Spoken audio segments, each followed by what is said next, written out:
Connecticut and Massachusetts, Z&M Homes buys houses. Sell your property to the local guys. Needs repairs, updates, maybe foreclosure or inherited? No problem. We gotcha. Google or add us on Facebook at ZANDMHomes.com. It's Baxie's musical podcast.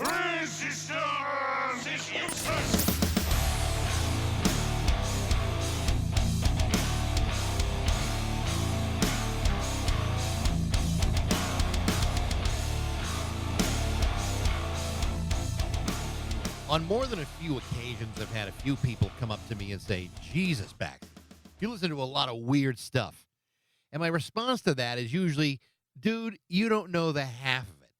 Because I haven't even attempted to talk about what I think is possibly the weirdest band in history. Weird, but essential, challenging, and important. A band that has technically been in existence for the last half century. A band that has recorded more than 60 albums, released dozens of videos and short films, has toured the world several times over, and have been among one of the most innovative pioneers in multimedia presentations ever, combining incredible visuals with some of the most avant-garde music ever recorded. The name of the band is The Residents, and without question, they are the weirdest, most mysterious band in the history of recorded music. Their music is not for the faint of heart. It's not always easily understood, but their influence is both profound and undeniable. In the same way that Captain Beefheart's classic album Trout Mask Replica both confused and delighted audiences back in 1969, The Residents took those ideas even further for their 1974 debut album, Meet the Residents. For those that got it, this is among one of the many essential records by this band, like Duck Stab in 1978, or Fingerprints from 1977, or the commercial album from 1980. On the other hand, there are plenty of people who simply don't get it and probably never will. Known mostly for their eyeball heads and top hats, The Residents have been cited by an endless string of artists who sing their praises, many of whom have collaborated with the band but refuse to reveal their identities, possibly because even they don't know. There's also been rumors that The Residents may have included people like George Harrison of the Beatles, Mark Mothersbaugh from Devo, or Les Claypool from Primus. Nobody knows for sure. Nobody can confirm their individual names. No one knows what they actually look like. Nobody is entirely sure how many people have been in the band. For the most part, they've operated completely anonymously, without names, faces, or identities. They never grant interviews in the traditional sense because they are a band of very few words.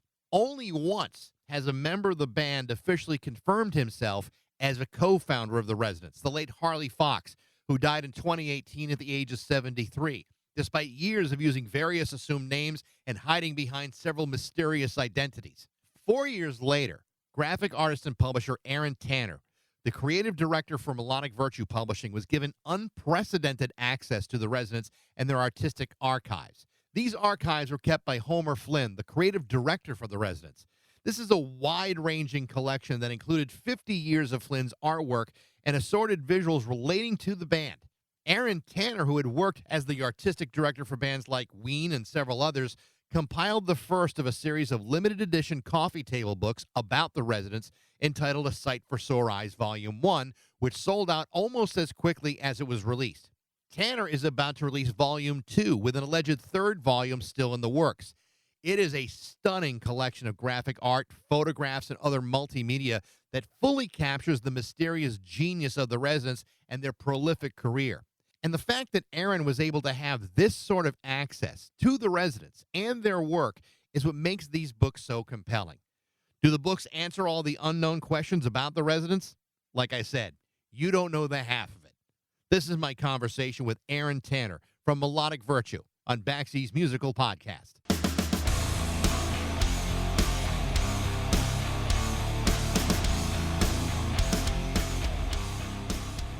Great to have you. I'm kind of excited about this because for a couple of reasons. One, I think The Residents are like one of those bands that don't get enough real attention, enough conversation. But as I was preparing for this, the thing they got really interested in was what Melodic Virtue does. I mean, before we get into talking about The Residents, tell me a little bit about the company and what it's all about.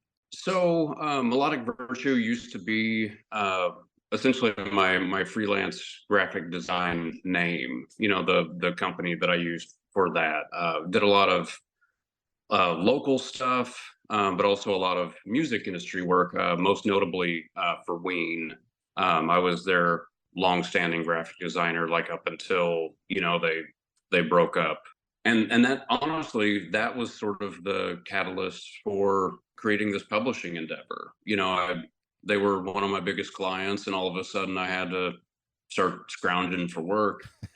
Um, you know, I don't have the widest skill set, but I can design things, and I do know a lot about music. So yeah, just decided to give this a shot. Well, I mean, Ween is a perfectly good example of a band that's always had just great graphics. I mean, I've got, Mollusk and White Pepper. And this sounds, though, when you're doing publishing books, it sounds like a project that could be 9,000 times more challenging than an album cover or inner sleeve. I mean, am I right about that or wrong about that? Oh, absolutely. And that's honestly, that's one of the things that sort of inspired me to do this as well.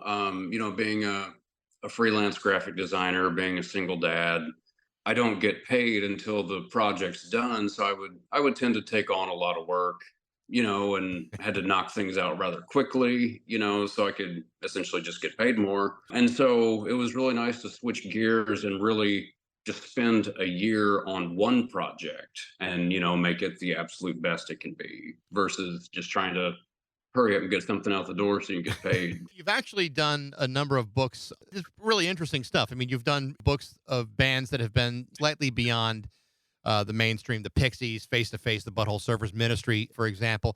Tell me how you've chosen who to publish materials for. Are you the one deciding who you want to put the book for, or are they coming to you? It's a little bit of both. So with Face to Face, they were the ones that originally approached me. They were big fans of the Pixies, and having done that book was done as a freelance job. And again, another thing that helped push me in this direction.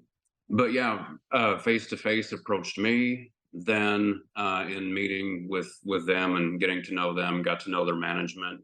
Their management just so happened to be representing the Butthole Surfers at the time, which led me there. Obviously, working on that book, I got to meet Al Jorgensen, and it just there really is no rhyme or reason other than I just select or I select bands that I'm into, and those tend to be some of the weirder ones. Well, I mean, the nice part about it is good work tends to elicit more good work. So one or two great projects, and all of a sudden people are starting to say, hey, this guy's really fantastic at what he does. I got to believe that's part of what may guide this company for years to come. Yeah, me too. I don't. If this fails, I don't know what I'm going to do next. I do want to talk about the Residents, though, because I find them to be like one of the most fascinating bands ever. For some people, it's such an intimidating body of work, but yet the first time I became aware of them, and I can't even tell you what year this was, I remember seeing like a news story, and it was almost like a publicity stunt of them flying into New York, very much like the Beatles. I mean, it may have actually been around, Meet the Residents, and them being touted as like the next big thing in music. But, obviously, so bizarre and so weird that it was never going to be, mainstream. But I didn't actually start jumping into the Residents until like 1989 with the release of The King and I. Mhm. And I don't know if that's really the best place to have started with the Residents, but how did you get introduced to the Residents? I feel like it's with most people my age, and it was through Primus. Primus, Les Claypool especially. Was just he could not say enough nice things about that band. Like covering the songs and all that. And I've always been obsessed with eyeballs, even since I was a small child. And to listen to Primus, find out what influenced them, and you're like, oh, holy shit, this is a band with nothing but eyeballs on their heads. It was definitely the band for me. I think the thing that's so compelling to me is that, I mean, here's a band that's been around for 50 years plus, and yet they're so cloaked in mystery. I mean, even Kiss took off their makeup at some point. But, the Residents have taken this like a million steps further. We don't really know what they look like. They've never truly identified themselves publicly. I mean, they could be anybody. which to me is probably like the exact opposite of why people get into music in the first place. They've been very, very deliberate in how mysterious that image goes. I mean, I don't know if that has been like a compelling part to you, but for me, it's like it's amazing that they've been so anonymous for a half century. Oh, absolutely. And I mean, pre-internet, a lot of it was just left up to your imagination. You might come across a random article or something in a magazine, but like you were saying earlier, I mean, they weren't a band that were publicized all that much. And the mystery is a huge part of it, and the lore and all the stories, whether they're either fabricated or real, it's just all part of it. It's also interesting how, when you listen to the music, it's hard to describe to someone who is not aware of it. At some point, the music can be beautiful, and other times it's frightening with a sense of menace. Yeah, but like all good art, and you being a graphic artist, I have to believe that you probably feel this way too. Like all good art, it inspires people in different ways. The reaction that people get from just the visuals alone would be one thing, but when you hear the music, you realize there's a creativity and a purposeful creativity that doesn't exist. And I'd say like 99% of other artists, they stand on their own as far as what they do. The closest I can think ever came to this would be like Captain Beefheart and Trout Mask Replica. I mean, it's the closest to that than maybe anybody else that I can name. Oh, definitely, and they are Beefheart fans. When I was going through their archives and things, I did find a signed promo photo of Beefheart. That's very cool. Yeah. The idea of you going, and I read a little bit about you going through the Residence archives, and this has to be, I think this is amazing that one, you were given access to this stuff, and that two, that so much of it existed. Obviously, you can't do anything in this situation without dealing with Homer Flynn, who is the Residence art director, and although he denies being a part of the band, the idea that you got as involved and into the weeds on this to the degree you did is fascinating to me. Tell me how that process played out for you.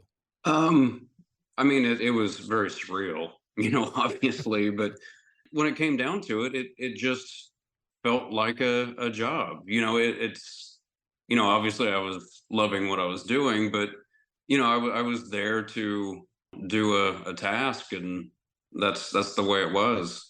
I try not to bug them as much as possible, with questions and all that, unless I struggle to figure out like what era something was from, because I was coming across a lot of things that have never been out in the public before, so there's no frame of reference for me. Well, so my understanding is that you and your son got into these archives. He was scanning stuff. You were sifting through it. How quickly did you realize that this might not be just like a one-shot project, but there may be several volumes involved here? Oh, I kind of figured so like, let me back up a little bit. Some of the previous books I've done, the band will just have a box of artifacts, or with like Al Jorgensen, for instance, he only had a briefcase, that had some things in it. But whenever I heard there was shelves and shelves and shelves of material, I was like, oh, this is definitely not going to be a single book. It's we're probably only going to be able to do 13, 15 years at a time. Was there anything that you discovered along the way that surprised you about the Residents? I mean, were there some things that you didn't expect to see? Oh, definitely. One thing I wasn't aware of was that they did music for Pee Wee's Playhouse, and I came across those master tapes. Wow, that was pretty incredible. And then there's like a few things. I consider myself to be a pretty big fan, but there's even some things that they had done that had flown under my radar, that I, obviously had to get really familiar with. And so let me ask you this, because of the band and their public image and how they've protected that image for all of these years, how involved were the individual members of the Residents with this project? I mean, I assume that you met them, spoke to them. I mean, I know you didn't want to bother them too much, but you had to have some access to them. What was that like? And was it, you talk about surreal. Just the idea of it sounds, like a Salvador Dali painting. They're like the most surreal thing you could ever, stumble upon. Tell me what that was like. Yeah, so they were mostly hands off. Hmm. It was they really respected what I was doing and everything, and just sort of like let me do my own thing. But then, once I completed the book, before I sent it off to the manufacturer, as a courtesy, I gave it to them, and I was like, please let me know if there's anything in here that's too revealing, or that you think may have put you in a bad light, or anything like that. And then they had just a couple minor changes, and I respectfully did those or changed that stuff. But other than that, they just basically just watched me. With their big giant eyes, right? No, they were unmasked, They but were. the eyeballs were present. So the first book deals primarily with the first 10 years of their career, all analog type of stuff. Now, as you move further along in their career, digital technology now becomes more available, and the structures of what they do are different. But in those early years, in the first book, is the material you found significantly different than what you found for, say, the second book? Yeah, I would say so. I mean, their process for everything, from their art to their music, evolved over time, as they got more experience or just like developed new interests. And you don't see it as much in the first book. You see the really, really early years before they were even called the residents.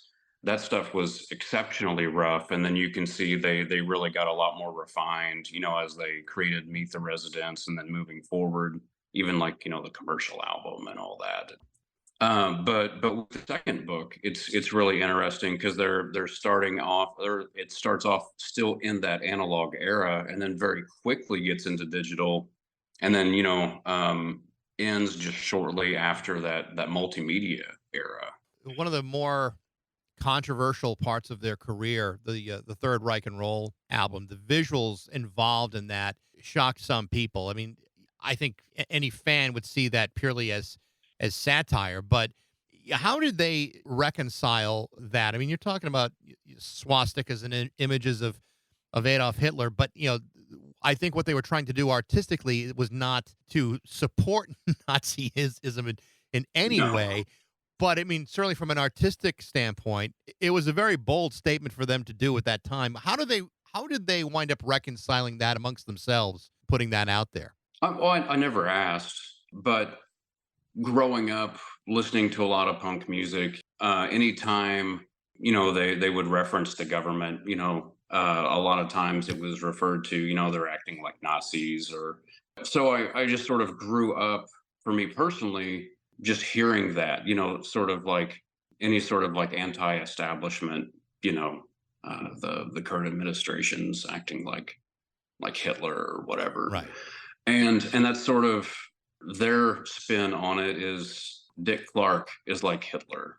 They're not, pop music, which they do enjoy, is like Nazism. That was their little jab. It was never intended to support support any of that nonsense. Well, it's funny to me because I think obviously it's meant to be satirical. It's funny Sure. how often people just don't get the satire. I mean, I'm thinking like, for example, like the Dead Kennedys, maybe one of the most politically satirical bands of all time. How seriously some people took, what they were saying. No one was going to kill the landlord. Nobody was going to, there were no holidays in Cambodia. I mean, there were none of those things. And even, I don't know how many Nazi punks actually fucked off, but it was just, to me, satire can be so easily lost on the people who are either closed-minded or just have blinders on about, taking things so damn literally. Right. And I mean, growing up in the underground music community, you have a better sense of that, but if you're just some regular old office guy or whatever, I could see like, maybe the translation's lost somewhere. You mentioned a couple of names of people who have been greatly influenced by the Residents. Les Claypool, obviously one of them. But in the first book, you got quotes from a pretty wide array of people. Everybody from Paul Rubens to Weird Al, Andy Partridge, Danny Elfman. Penn Jillette. The second volume, you've got people also contributing too. Mark Mothersbaugh and Jerry Casale from Devo and Moby and Stan Ridgway and David J. from Bauhaus. How did you cast that net, and how willing were people to contribute to this? Extremely willing. But it's, for this, it's actually been one of the most challenging things with the Residence book. With some of the past books I've done, some of these bands that were influenced by like Ministry or Butthole Surfers, they really wear that influence on their sleeve. Not so much with the Residents. There's not a lot of bands that just sound like them. So a lot of it was just guesswork. And even still, I'm really surprised. Like recently, Shane from Napalm Death reached out. He's a huge fan, and that's honestly not one I would have guessed. Right. But he will be in a future volume now. So when you're putting these books together and you're incorporating all of these images and all of this material, are you going chronologically within the book themselves, or you're just going through like certain periods of their career? In terms of like image gathering, or just like in the way the books are built. Well, the reason I'm asking is because of the enormity of material that exists. Was it presented to you in a chronological fashion, or was it you had to kind of sort through all this stuff to figure out, well, where does this stand in a 50-year-long career? It was not organized whatsoever. I mean, there were several just huge cardboard boxes, the types of boxes you would use for like moving or something, that would just have like single sheets of paper in them. And it was like some were from the 70s, some were from the 90s, some were recent. And I would literally just have to go through every single sheet, make sure it should be scanned this time around. And it became pretty evident to me early on that we're not going to be able to get everything in that first session that we had. And so my son and I spent 10 days out there scanning everything for the first book. The very last day we had a little extra time, so we went ahead and started scanning stuff for the second. But I was really surprised, even having gone through all that stuff once before. Whenever I went back, I didn't realize the sheer volume of stuff that was going to be in the second one.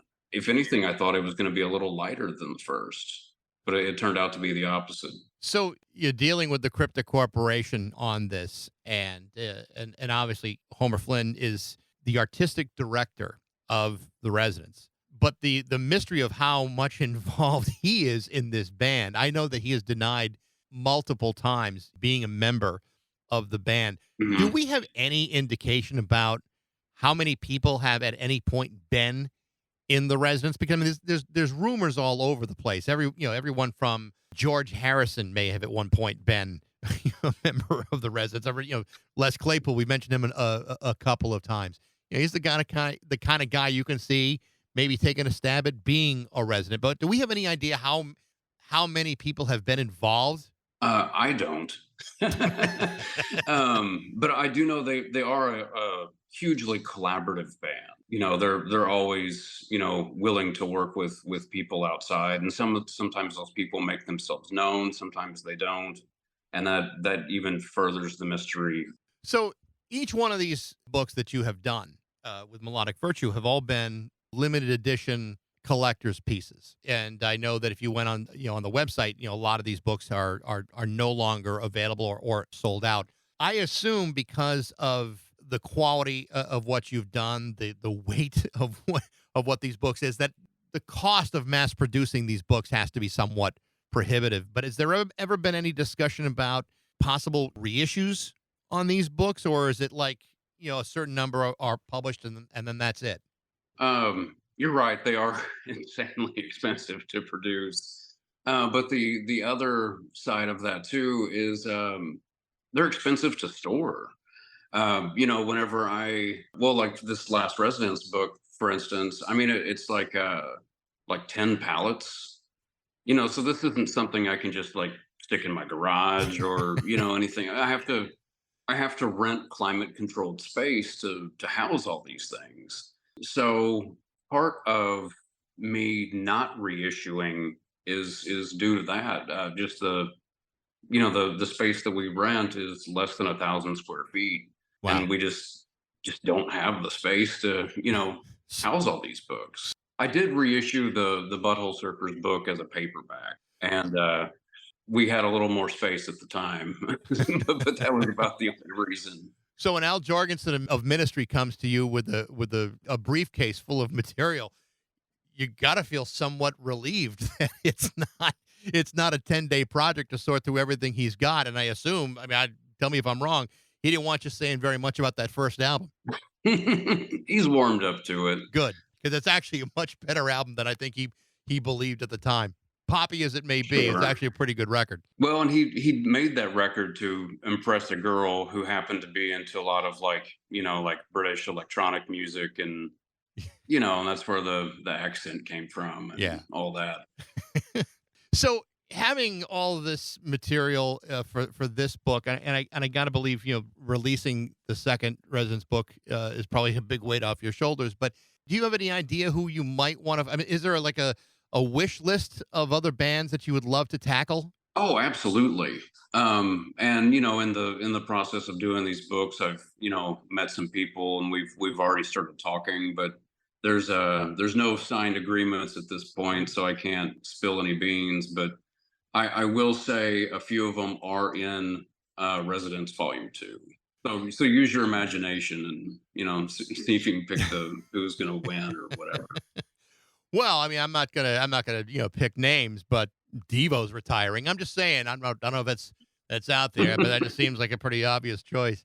But you talk about being a music fan with the art that so many bands require in their presentation. I mean, these are weird times for graphic artists when it comes to music. It doesn't seem to be like the emphasis on the ephemera or the physical product of records.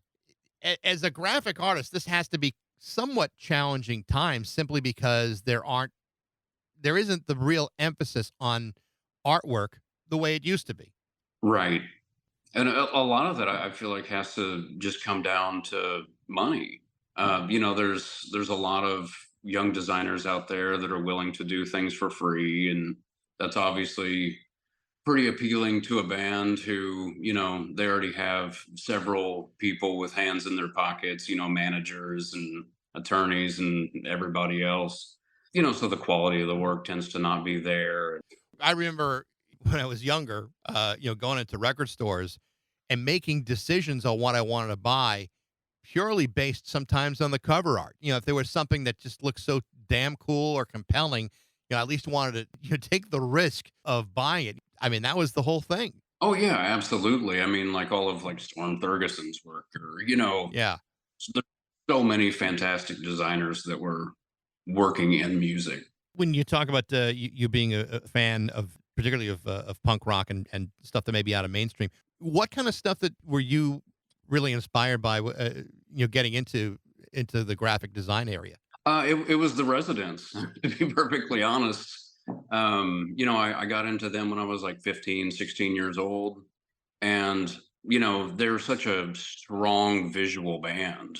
The visuals are just equally as important as the music. And just studying all that album art, imagining how they made it, how they came up with it, hugely inspiring.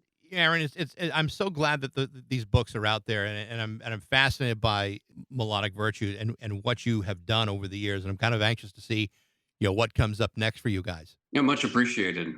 I appreciate the time today, Aaron. Good to talk to you. Yeah, likewise, man. Thank you. Take care. Bye-bye now. The name of the book by Aaron Tanner is The Residence, Sight for Sore Eyes, Volume 2, available on Melodic Virtue. You can buy it at melodicvirtue.com. Thanks for listening. I hope you enjoyed it. If you did, feel free to share it with everyone you know. You can find me on Instagram, Facebook, Twitter, and TikTok. You can also email me at bax@rock102.com. I'd love to know what you think. Thanks to Z&M Home Buyers for their support, and thanks to you for listening to Baxie's Musical Podcast.